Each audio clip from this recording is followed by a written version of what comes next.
Welcome to Saranya சமையல். இன்றைக்கி நம்ம இடியாப்பம் எப்படி செய்கிறதுன்னு பார்க்கலாம். இதுக்கு நம்ம ஃபஸ்ட்டு தேங்காய் பால் எடுத்துக்கலாம். நான் தேங்காய் பார்த்திங்கன்னா ஒரு அரை மூடி இந்த அளவுக்கு எடுத்து வச்சுருக்கேன். இப்போ இதை நம்ம ஒரு 3 ஏலக்காய் சேர்த்துக்கலாம். இப்போ நம்ம இதில் ஒரு 3 ஏலக்காய் சேர்த்துட்டோம். இதை சேர்த்துட்டு நல்லா அரைச்சிடலாம். நம்ம ஏலக்காய் சேர்த்துட்டோம் அப்படின்னா தேங்காய் பால் ரொம்ப வாசமாக இருக்கும். அதனால் நம்ம அரைக்கும் போதே சேர்த்துக்கலாம். இப்போ கொஞ்சமாக தண்ணி விட்டு நான் அரைச்சி எடுத்துக்கிட்டேன். இப்போ நம்ம இந்த மாதிரி ஒரு பாத்திரத்தில் வடிகட்டி வச்சு இதை நல்லா நம்ம புழிஞ்சு எடுத்துக்கலாம். இப்போ பாருங்கள், இதை நான் நல்லா புழிஞ்சு எடுத்துட்டேன். நம்ம இன்னொரு தடவை அரைச்சிக்கலாம்.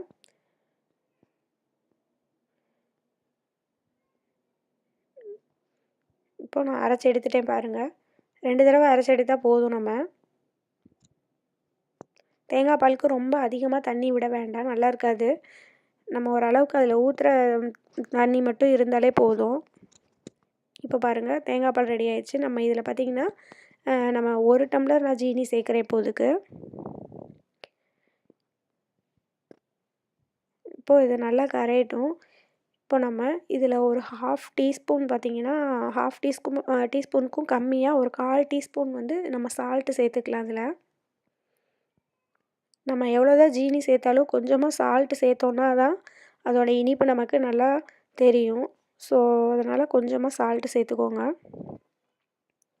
ஏன்னா நம்ம எவ்வளோ இனிப்பு போட்டாலும் அது தெரியாது. ஸோ இப்போ நமக்கு தேங்காய் பால் ரெடி ஆயிடுச்சு. நம்ம இடியாப்பம் எப்படி செய்கிறதுன்னு பார்க்கலாம். இதுக்கு பார்த்திங்கன்னா நான் சுடு தண்ணியில் உப்பு போட்டு நம்ம வச்சுக்கலாம்.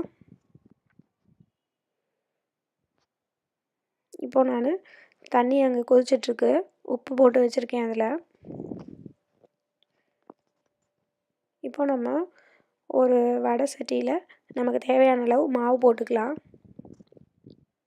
இப்போ பார்த்திங்கன்னா நான் இந்த அளவுக்கு மாவு சேர்த்துருக்கேன். இப்போது சுடு தண்ணி நல்லா ரெடி ஆயிடுச்சு. ரொம்ப கொதிக்கணும்னு இல்லை, தண்ணி ஓரளவுக்கு வெதும்ப இருந்தால் போதும். நமக்கு கை பொறுக்கிற அளவுக்கு இருக்கணும் தண்ணி. பார்த்திங்கன்னா இந்த மாவு பிணையும் போது ரொம்ப நம்ம சப்பாத்தி மாவு பிணையிற மாதிரி ரொம்ப கெட்டியாக பிசைஞ்சிடக்கூடாது. கொஞ்சம் நல்ல மாவு இலக்கமாக இருக்கணும். அப்போ தான் நமக்கு புளியறதுக்கு ஈஸியாக வரும்.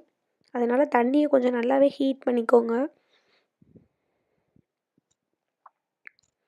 ஹீட் பண்ண தண்ணியை உடனே பார்த்திங்கன்னா மாவு பிசைஞ்சு வச்சுருங்க. அப்போ தான் அது கொஞ்சம் நல்லா நமக்கு லேசாக இருக்க மாதிரி இருக்கும். இல்லைன்னா ரொம்ப மாவு ஹார்டாக இருக்கும். அப்போ நமக்கு புளியறதுக்கு ரொம்ப சிரமமாக இருக்கும்.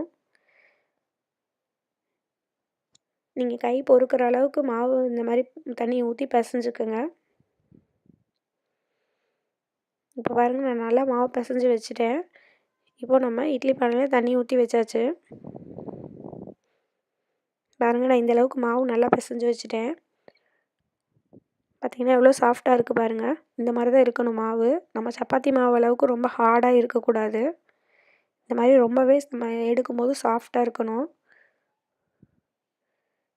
இப்போது நம்ம இதை இந்த இடியாப்ப உலக்கில் வச்சு நம்ம புழிஞ்சு எடுத்துடலாம். இப்போ பாருங்கள், இந்த மாதிரி உள்ளே வச்சுக்கோங்க. அந்த இது பிடிக்கிற அளவுக்கு வைங்க. ரொம்ப அமுத்தி வைக்க வேண்டாம். அது பிடிக்கிற அளவுக்கு வச்சா போதும். இப்போ பாருங்கள், இந்த மாதிரி சுற்றி விட்டுக்கலாம். ரொம்ப ஒரே இடத்துல மொந்தமாக புளிய வேண்டாம். சுற்றி வர எல்லா பக்கமும் நம்ம பிழிஞ்சு எடுத்துக்கலாம். நம்ம மாவு நல்லா இலக்கமாக பிணைஞ்சோன்னா தான் இது ஈஸியாக வரும். அந்த மாவு ஹார்டாக இருந்துச்சு அப்படின்னா நம்ம இந்த மாதிரி புளியறதுக்கு கொஞ்சம் கஷ்டமாக இருக்கும். அது ஹார்டாகவும் இருக்கும். ஸோ அதனால் நல்லா மாவு பிணையிறதுல கொஞ்சம் நல்லா இலக்கமாக பிணைஞ்சு எடுத்துக்கோங்க.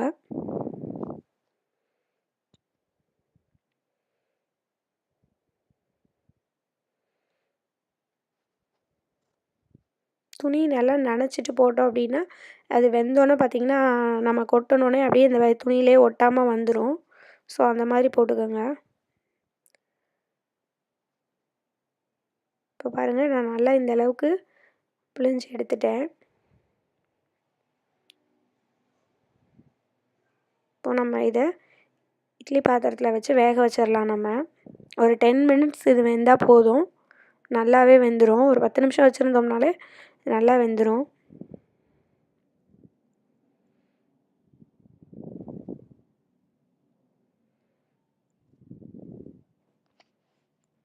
இப்போ நம்ம இன்னொரு இதையும் சேர்த்து இதை பிழிஞ்சிடலாம்.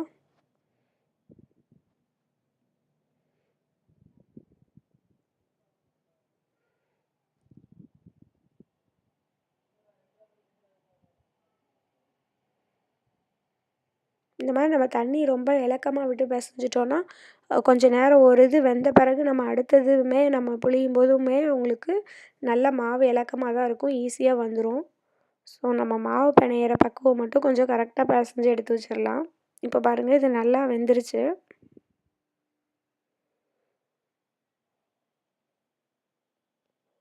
இப்போ இடியாப்பம் நல்லா வெந்து ரெடி ஆயிடுச்சு. இப்போ நம்ம இதை ஒரு தட்டில் எடுத்து வச்சுக்கலாம்.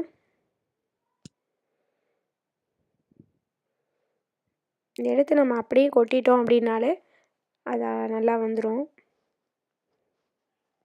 பாருங்கள், இந்த அளவுக்கு நல்லா ஒட்டாமல் வந்துருச்சு.